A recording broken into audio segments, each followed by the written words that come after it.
going to do a quick demo on how to work on the close, how to teach your dog to close or to heel or to flip. So basically the close or the heel is this. Chest close. He has a tendency to bump into me, not really supposed to, but basically that's where it's free. Good, chest close. Good, front. Close. So that's the close. Or heel. I say close for my dog, but it could be heel.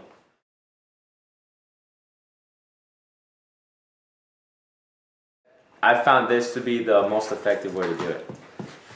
Guinness free. Guinness is starting to learn what this is. I do it with either a flat collar or a slip collar or a choke chain. You don't want to use a prong collar. You don't want to use. You want something that you can manipulate the dog with. But if you use a prong collar, it's going to be painful. You don't want the dog to be uncomfortable when you're doing this.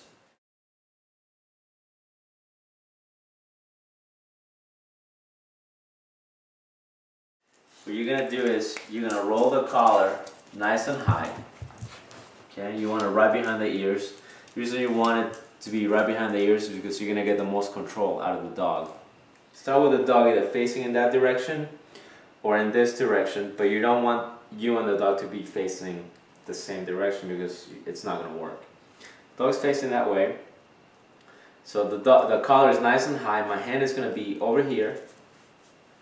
Okay? And what I'm going to do is, with my palm open, right next to the dog's collar, I'm going to step back and I'm going to make him turn and bring him forward towards me. And I'm going to do that over and over and over and over again. Good. Good. Free. That's it. It's really that simple.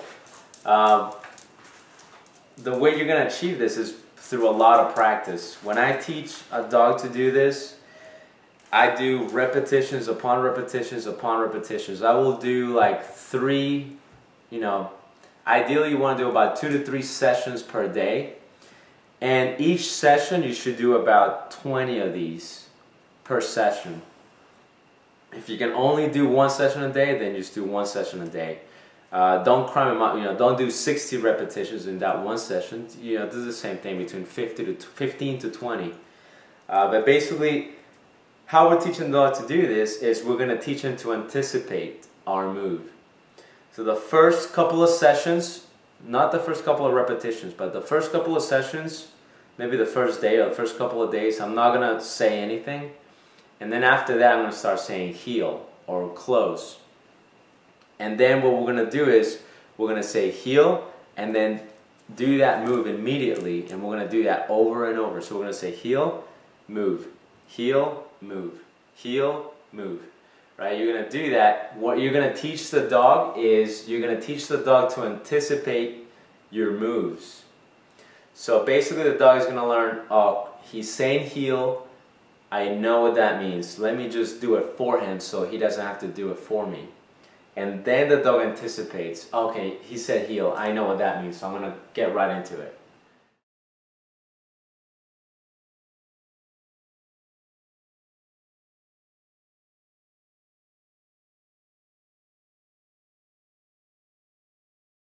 But stay consistent. So you're going to say heel, and then you're going to do this. And now it's going to seem very counterproductive. You don't have to make your dog sit at first. This kind of comes towards the end. When you notice that the dog starts to anticipate that, then you can start making him sit. There's a couple of things that you're going to notice. One, it's going to make no sense to you. It's going to make no sense to your dog. Because it doesn't look pretty. When you're first starting to do it, it does not look pretty at all. The dog's going to be all over the place and you're going to be frustrated. The dog's going to get frustrated. But don't give up. Just keep on doing it. Keep on doing it. Remember, you're not causing any pain. I'm not hurting the dog. We're not correcting the dog. We're just manipulating the dog. That's why I highly encourage you not to use a pinch collar when you do this, because the whole session is just going to be bad. So it's not going to make sense, it's going to look ugly, it's going to look bad. But don't give up, keep doing it, keep doing it, keep doing it. You will notice that the dog will start to anticipate. Because if you do it over and over again, the dog will pick it up. It may take, some dogs will take a week, some dogs will take a couple of weeks. If you've noticed that after about a month you have not made any progress, you might want to look at your procedure, what you're doing. Alright buddy, come on. So one of the things that you may notice that may be kind of productive is maybe the collar is too low on his neck. If the collar is too low on his neck, you're not going to be able to manipulate him. So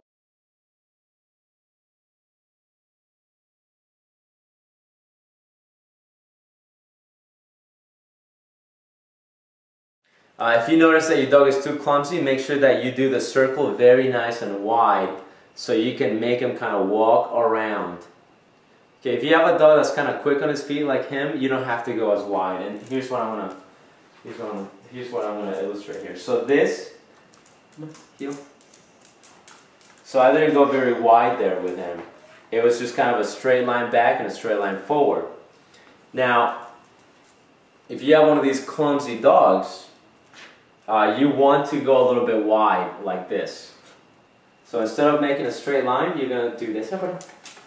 See, let's see if I can angle it so you guys can see a better angle of it. Okay. So it'll be wide like this.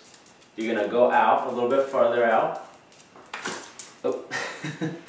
And you're going to do that. So what happened there is he actually has to walk around. Okay, with clumsy dogs, you might have to do that. Because with clumsy dogs, if you try to pull them, you know, from the side, back and forward, or from the front, back and forward in one or two lines, they might trip over their legs. So with them, you might have to go wide and do that over and over until eventually start to realize what you're trying to accomplish.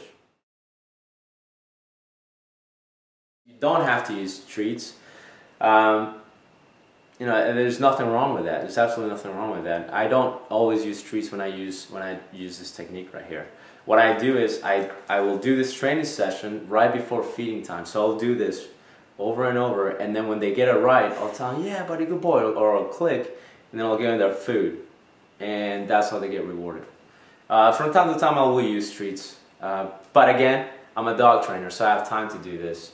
Most people out there, most dog owners, don't have time for that. So just that will be perfectly fine if you do it without the treats.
Good.